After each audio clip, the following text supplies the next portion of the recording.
From the station that made country music famous, 650 AM WSM, this is a Coffee, Country, and Cody podcast. Hey, it's Charlie Madelson. In this episode, we sit down with Scotty McCreery. Scotty zoomed in with us as he was getting set to play the Tuesday Night Opry. This was August the 31st of 2021. We also would chat about his upcoming album, Same Truck, which would be out on September 17th. In fact, he just released a new teaser single from that album. Enjoy our Coffee, Country, and Cody podcast with Scotty McCreery. The station that made country music famous.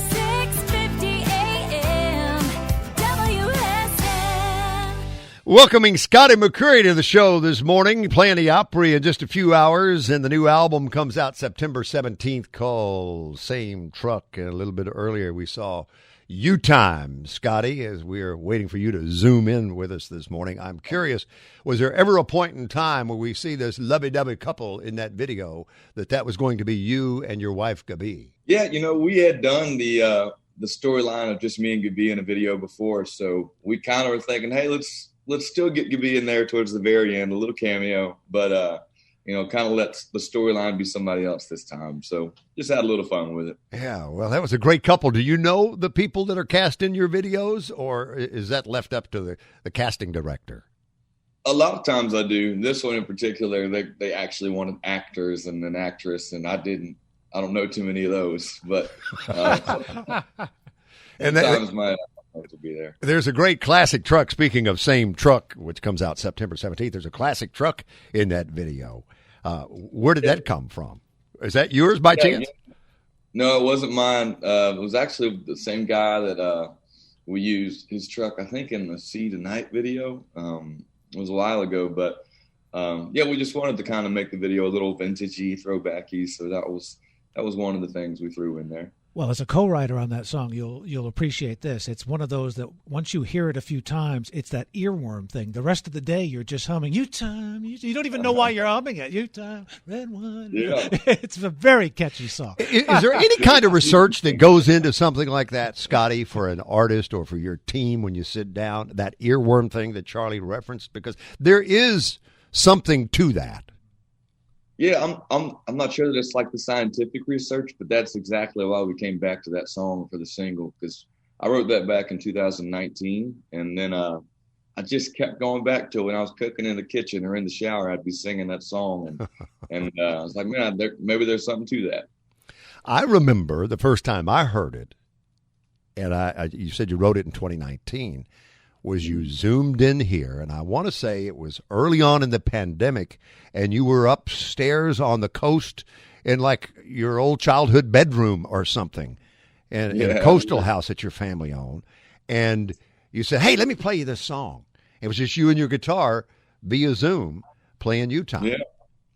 Yeah, I think those were the early days of kind of the shutdowns and stuff, so I was just traveling everywhere with my guitar, and we got the chance to talk with you. So I was like, hey, let me play this one. We're about to put it out there. So that was cool. At any point, did you think, as COVID and the pandemic wore on and quarantine wore on, I am going to lose my mind? I think we all probably had that moment. We were home. Luckily, I had my wife there, and so we were trying to keep ourselves busy and stuff. And I'm sure there were times she was ready for me to get back on the road. But, we definitely just tried to come up with new things to cook and learn new songs on the guitar and just do projects around the house, that kind of thing. So if we were over for Labor Day weekend this weekend, what's your go-to? And what's Gabi's go-to?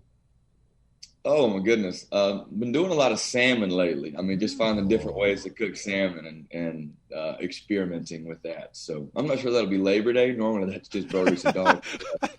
But yeah, we're in the kitchen a little more trying new things. So I'm curious, salmon, because my wife and I, we love it, but we eat it very differently. Are you a crispy skin and eat the skin on the salmon, or do you just peel that all off and actually eat the salmon? Because I'm a skin on the salmon guy. You're skinny. I normally peel it off. Okay. Absolutely. Do you eat the skin on your baked potato or just the potato? I do eat the skin on my potato. Me too. Yeah. That's where all the nutrients are. Yeah. Same thing with a sweet potato. Yep. Yeah. And Gabi, what is her go-to in the kitchen? Oh my goodness. she just loves any and all kinds of pasta. I mean, different ways to cook it and all that, but she grew up on that. I didn't do a lot of pasta growing up, but she loves it. And for people who don't know what she does, she's in the medical community, right, Scotty? Yeah, she's a pediatric nurse. She's kind of been out of the hospital now. She took off, before any mention of COVID, like February 2020, because we were going on the road with Chris Young, and we had this whole year planned out in 2020. So I wanted her to be there with me. And, we were 2 years into marriage, and then the world shuts down. But yeah, she's got a servant's heart, and she's kind of itching to get back out there. I love that phrase, servant's heart. I see that you're off, according to the schedule I have, over Labor Day weekend. And then you pick up on the 9th in New Hampshire. You're playing Massachusetts. Then you're off in mid-September to Chicago and Milwaukee. And then you make a western run to Utah and Colorado toward the end of the month. So you're about to be a busy, busy guy. What do you got planned if you have a Labor Day weekend to yourself? What are you doing? Yeah, so my in-laws have a little lake place, and my sister-in-law and my brother-in-law all live in New Orleans. So they left a few days ago to evacuate and get out of that, and they're going to be at the lake house. And so we're going to go visit them and see our little nephew and Axel, and we'll get to have some family time. I'm curious. Do you have anything planned tonight at the Grand Ole Opry, the Opry that would rival the going viral overnight with millions of streams of 5 minutes a few years ago? So much so that you had no idea what the heck was going on when you woke up the next morning and your phone had literally blown up. Yeah, I will never forget that. When you're trending and you don't know why you're trending, normally it's not good.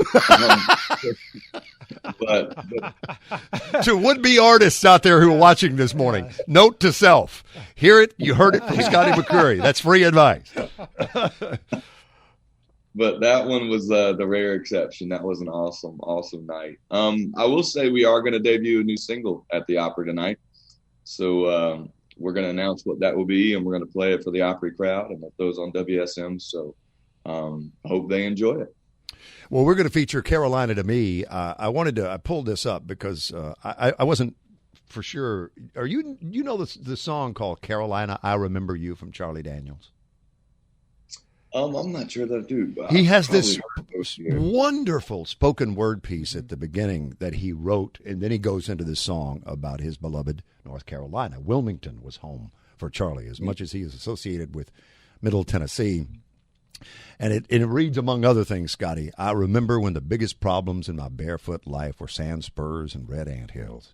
I remember sitting with my granddaddy on the front porch and watching the last of that magnificent southern sun bleed away into the twilight sky. Wow. Yeah. He's spot on. He's absolutely spot on. There is something about being from Carolina, isn't there?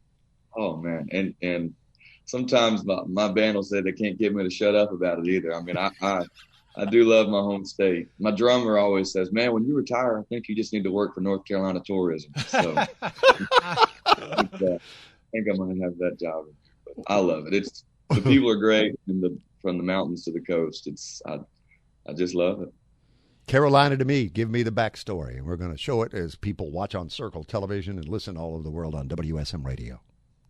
Yeah, it's just a special song, and I wrote it with Jeremy Bussey and Taylor Phillips, and we were just talking, and Taylor's a buddy of mine, and also from Sanford, North Carolina, so he kind of gets what I'm feeling, and he just kind of had that thought of, man, everything that's having to use Carolina to me, and I name drop little towns like Kill Devil Hills is where I grew up going to the beach, also where First Flight was for the Wright brothers. That's what I was thinking. I knew it from that name because it's such an interesting name from Orville and Wilbur Wright. Absolutely. So we have that. Linville's where we go to the mountains, and it's where Boone and App State is. And just all these little things in the song mean something to me, and I love it when we have those little nuggets in a song. And what does the license plate say, Charlie? First in Flight. Thank you. Very good. Very good there. Which one of the Wright brothers are you? I didn't even Google on that. Scotty McCreery on Coffee, Country, and Cody.